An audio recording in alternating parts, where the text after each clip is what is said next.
bisa. Kalau yang namanya keadilan itu yang benar itu benar, yang salah itu salah. Tidak ada istilah bahwa yang lebih muda wajib selalu minta maaf kepada yang lebih tua. Karena kenapa? Kesalahan itu adalah salah satu warna dan pakaian orang biasa, bukan rasul. Kita bukan nabi, tetapi ketika menghakimi orang seolah-olah pangkat kita di atas nabi. Begitu juga ketika Rasul mengatakan innama bu'ithtu liutammima makarimal akhlak. Sesungguhnya aku diutus untuk menyempurnakan akhlak. Maka kenapa kalimat akhlak yang kita ungkapkan? Seyogianya kita nih yang berada di Kementerian Agama harus mampu menjelaskan dan mampu memperkuat bahwa yang ada di tengah-tengah kita adalah akhlak dengan nilai tertinggi. Karena kenapa? Baik itu karakter, baik itu moral, baik itu etika, semuanya tidak punya akar yang kuat secara keimanan dan tidak bisa dipertanggungjawabkan secara keagamaan. Karena kenapa? Kalau misalnya moral itu adalah sesuatu yang berdasar pada kesepakatan di sebuah sebuah lingkungan. Lalu kemudian disepakati kalau seperti ini ada moral, kalau seperti ini tidak bermoral. Kemudian uruf, adat, etika. Etika itu juga berubah sesuai dengan tempat. Contoh, di kita mengucap salam dengan assalamualaikum tangan kiri, ada etika enggak? Tidak ada etika. Kita nyoba harus assalamualaikum menjarone, ya kan? Ji assalamualaikum menjarone. Menyana kursi, enggak kursi gerak waduh. Banyak pun keadilan sesat assalamualaikum menjarone. Tapi kalau kita ke Mesir itu biasa. Ketemu kawan, dia sedang jalan, sebelah kanan ada jadi assalamualaikum, biasa aja. Yang sebelah sana waalaikumsalam. Itu etika dan uruf yang berbeda sesuai dengan local wisdom atau kearifan lokal. Kenapa dengan akhlak? Itu tadi. Yang tadi kita sampaikan bahwa kita harus bisa memberikan jawaban dan penjelasan bahwasanya akhlak itu masuk ke semua lini.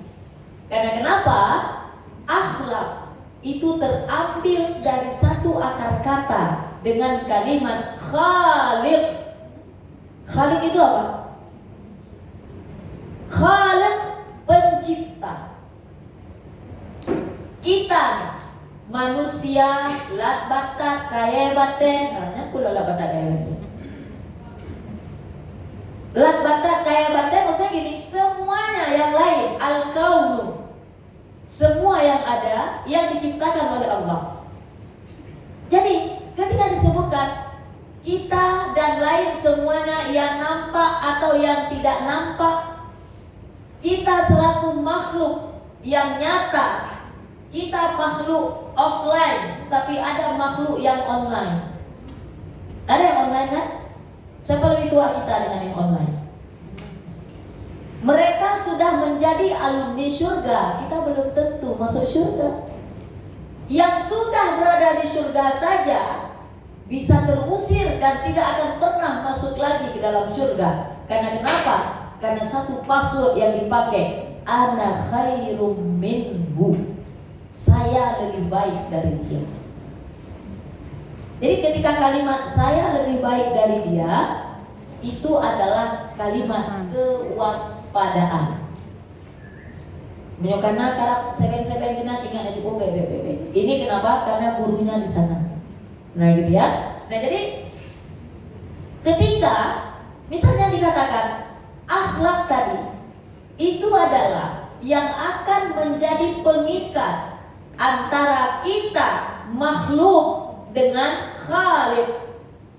Khaliq pencipta, akhlak itu adalah sarana untuk berkomunikasi, untuk berinteraksi antara siapa? Ternyata akhlak itu tidak hanya untuk orang lain, Tapi akhlak itu juga untuk diri kita sendiri. Ketika kita melakukan kejahatan dan kemaksiatan, hakikatnya kita sedang tidak berakhlak untuk diri kita sendiri. Kan disebutkan seperti itu. Orang-orang yang melampaui batas, au zalamu anfusahum, menzalimi diri mereka sendiri. Jadi zalim itu tidak hanya milik orang lain, tidak digunakan dalam bentuk kata kerja yang transitif atau membutuhkan kepada objek, tapi ternyata zalim itu kata kerja intransitif. Tidak selamanya dia butuh objek, tapi bisa menzalimi diri sendiri. Ibu-ibu yang dirahmati Allah, ketika dikatakan tadi berzikir mengingat Allah, salah satunya seperti itu tadi. Ketika dikatakan bahwa keadilan harus seperti ini, sang hakim memutuskan keadilan. Apakah karena rasa takut kepada Amirul Mukminin atau karena takut kepada Allah? Kalaulah dia ingin memutuskan hukum karena dasar mempertimbangkan hierarki, karena takut kepada pimpinan, kepada atasan, maka dia akan berbuat zalim, maka dia tidak tergolong dalam golongan orang yang beriman dan tidak pantas untuk menyebut dirinya sebagai umat Rasulullah sallallahu alaihi wasallam. Jadi ternyata menjadi umat Rasul itu butuh syarat. Kita seringnya diskon di situ. Karena kenapa? Kalau ke depan itu menjadi beban, makanya di situ aja. Sudah Nabi itu menjadi suri teladan yang baik, sudah di situ aja. Padahal ada keterkaitan dengan ayat yang selanjutnya. Ibu-ibu yang dirahmati Allah, ketika kita ingin mengatakan ingin bersama dengan Nabi menuju ke dalam jannah, Allah mengatakan kepada Rasul di dalam surah Ali Imran di ayat 159, apa Allah katakan? Fabima rahmatin minallahi linta lahu. Sungguh karena rahmat dari Allah lah engkau mampu untuk berlemah lembut kepada mereka. Kenapa? Berapa banyak dalam kehidupan Nabi, dalam kehidupan Rasul, orang-orang yang kebenciannya kepada Nabi itu tanpa sebab. Banyak di dalam kehidupan Nabi itu orang-orang yang benci tanpa sebab. Siapa saja contohnya? Saya lupa kemarin itu kita bahas apa, bahas siapa. Makanya singa benar semua. Nyawa jauh semua, sudah yang kali buka. Nah, nyoba sebut linan bangnya. Kau tu sebut kedua ke. Nah kan itu kan? Nah jadi ketika disebutkan seperti itu, bahwasanya Rasul itu adalah orang yang penuh dengan kasih sayang. Setingkat Nabi ditegur oleh Allah, engkau wahai Muhammad berkasih sayang, ternyata bukan mengandalkan dirinya sendiri, tetapi Allah mengatakan semua itu karena rahmat dari Allah. Nah, sekali bernabi seperti itu, konon lagi kita. Jadi kalau misalnya kita kan biasanya sedikit dipuji, bahkan kabar bisa begitu lembut dengan ibu-ibu. Anak lo tidak kan lembutnya. Nabi saja ditegur, gak boleh ngaku-ngaku. Artinya apa? Kenapa bisa berlemah lembut? Sedang latihan untuk mencontoh Nabi. Bentuk menyawa pakal lagi dermawan tak aku. Anak lu cik nek terkenal bulan nanya. Gak ada yang seperti itu. Yang ada adalah semua itu tidak mungkin ada di dalam diri kita apabila bukan karena rahmat Allah. Rumusnya itu, Nabi saja diperintahkan seperti itu. Setelah ada kasih sayang, lalu apa perintah selanjutnya? Fa'fu anhum, maafkan mereka. Ya kan? Wastaghfir lahum, mohon ampun untuk mereka. Wasyawirhum fil amr.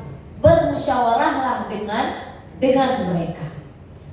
Kalau kita mengatakan saya paham untuk umur akhirat ada balasan. Karena kenapa? Pernah nggak kita melihat Yaumuddin di dalam surah Al-Fatihah? Maliki yaumiddin. Allah itu adalah raja atau pemilik pada hari apa? Yaumuddin, hari pembalasan. Kenapa disebut Yaumuddin? Din berapa huruf itu? Makanya lembaga nyawa apa yang wajah kita. Din itu berapa huruf? Kan Bang Din, Mbak J, kan Bang Zebudi. Din itu berapa huruf? 3. Hurufnya apa? Dal, ya, waw. Menyohana baris itu baca. Dia tidak ada baris nih. Dal, ya, nun, bukan waw, nun. Dal, ya, nun. So ini bapak usahakan dulu. Jadi yang tidak dibaca Deman. Alah, Deman. Nah jadi dal, ya, nun. Kalau tidak ada baris, itu dibaca apa? Kenapa bisa baca di? Kembali ke Agus Han, ini bacanya dainun. Apa artinya? Hutang. Kenapa Yaumuddin bentuknya itu sama dengan kalimat dainun? Hutang itu wajib dibayar. Ya kan? Hutang itu wajib dibayar. Dan dihukumi zalim orang yang punya kemampuan tapi tidak membayar hutang. Malah Nabi tidak mau sholat jenazah orang yang masih tertunggak hutangnya. Kenapa hari akhirat itu hurufnya juga itu dal, ya, nun? Ternyata hari akhirat itu hari pembalasan. Apa yang dibalas? Saling membalas. Jadi baik pikir anakku untuk Allah akhirat itu, hai datu Allah akhirat. Di sini saja kita tidak sanggup menerima pembalasan, apalagi di hari akhirat. Makanya itu lagi jawaban kenapa Yaumuddin kalimatnya itu hurufnya sama dengan dainun, karena hutang wajib dibayar, perlakuan juga akan dimintai pertanggungjawaban. Itu dia hakikatnya. Maka orang-orang yang yakin tentang hari pembalasan tidak akan pernah mau menerima yang bukan haknya. Salah satu yang terjadi, pernah satu ketika itu terjadi bukan pada masa Nabi, juga bukan pada masa sahabat, tapi sudah masa kesini-sininya. Apa yang terjadi? Ada 2 orang sahabat. Sebutlah salah satunya bernama Ahmad, salah satunya bernama Abdullah. Ahmad ingin menjual sepetak tanah kepada Abdullah. Setelah terjadi tawar-menawar, karena dulu tidak pakai COD, jadi tawar-menawarnya langsung. Setelah disepakati harga sepetak tanah sekian, kemudian terjadi ijab dan kabul, rukun jual beli baru boleh. Ini karena kamandung COD, Shopee dan ingat deh rukun jual beli. Apa rukun jual beli? Ada pembeli, ada penjual, ada barang, ada ijab kabul. Ijab kabul. Nah, jadi ketika ini rukun jual beli, maka sudah terpenuhi oleh mereka nih. Yang ada bahas di bancara teman nyopu, yang ada demikian. Yang sana elong. Jadi ini yang ingin kita sampaikan apa? Yang terjadi di antara 2 sahabat ini, terjadilah antara mereka ini jual beli. Dan satu yang disyaratkan, innamal bai'u antaradin.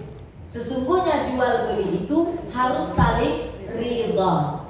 Baik laki belo barang kok, laki kurun tu pak garing. Hai lo modal lunan, kenapa kelop dijual modal untuk kita malah tuan yang mendengo.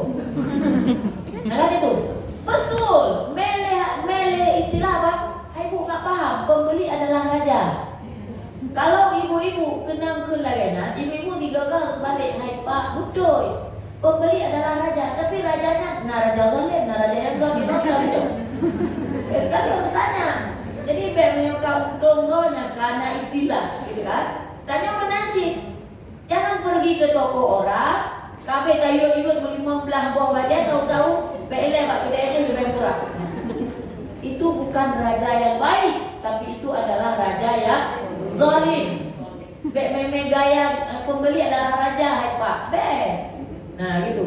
Nah jadi ketika sudah terjadi, anggap sajalah ini tanah, sudah terjadi jual beli antara Abdullah dengan Ahmad. Lalu kemudian setelah terjadi jual beli, sudah dibayar, sudah lunas, Ahmad ingin menggarap tanah ini. Ketika sudah ini digarap, kemudian dia mencampur segala macam. Singkat cerita, tiba-tiba mata cangkulnya itu mengenai sebuah benda yang keras. Begitu dibuka, terdapatlah satu kotak yang terbuat dari besi, kemudian diangkat. Yang kira-kira apa tuh? Mana mungkin tirbu? Mana mungkin tirbu? Harta karun. Kejadiannya di Madinah. Karun di mana? Karun di mana? Di? Ya ampun. Anak tanya alamat Bang Nur di mana? Di mana alamat Karun? Ya Rabbana. Di Mesir. Nyok bukan Wil, uku ibu-ibu dak Mesir. Ya kan? Jadi ibu-ibu kadang-kadang semuanya dia Karun anak di depan, Abu Lahab anak di belakang. Kan serba capek jadinya, kan? Nah, jadi oke, mau dimanapun dapat, mau dia didapat di Imperium sana, mau dapat di sana di Pulau Raya, tetap disebut harta karun. Jadi jangan sok ingin terkenal. Karun itu terkenal sampai hari ini, tapi tempatnya tetap di neraka. Nah, lalu kemudian ketika sedang digali, dibukalah kotak itu. Ternyata di dalamnya terdapat begitu banyak emas. Kayaknya menanci, dumpu kayaknya hana pajak ada dumpu ada kayu tua. Apa rasa beladanya hana, dia bukan hana kayu tua. Jadi begitu dibuka, di sini isinya emas semua nih. Emas, kemudian emasnya juga emas batangan. Ketika dibuka oleh Ahmad, itu adalah emas.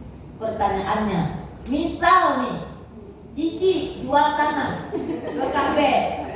Begitu KB dapat harta karun ini, nah kira-kira dia lupa harta ini punya siapa? Awalnya masih punya ke KB sebelahnya itu. Yang jumlahnya enggak ada Cici. Harapannya apa?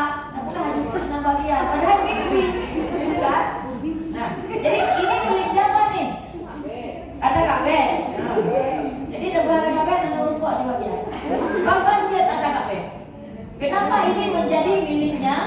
Ini yang jual tadi Abdullah dijual kepada Ahmad. Lalu kemudian ini didapat oleh Ahmad. Ini milik siapa?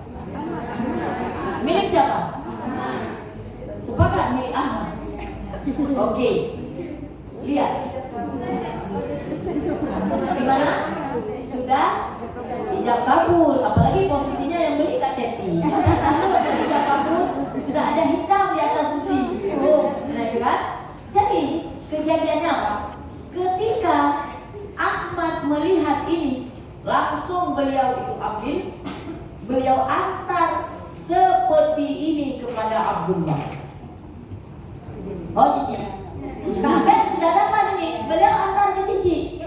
Nah, lalu tante bilang apa? Oh ya memang iya, Kak saya udah simpan lama itu. Lupa kemarin lupa bawa angkat lagi waktu jual kan ya. Itu akan keluar berbagai macam alasan, ya kan? Karena emasnya banyak. Tapi yang terjadi dengan mereka, apa yang terjadi?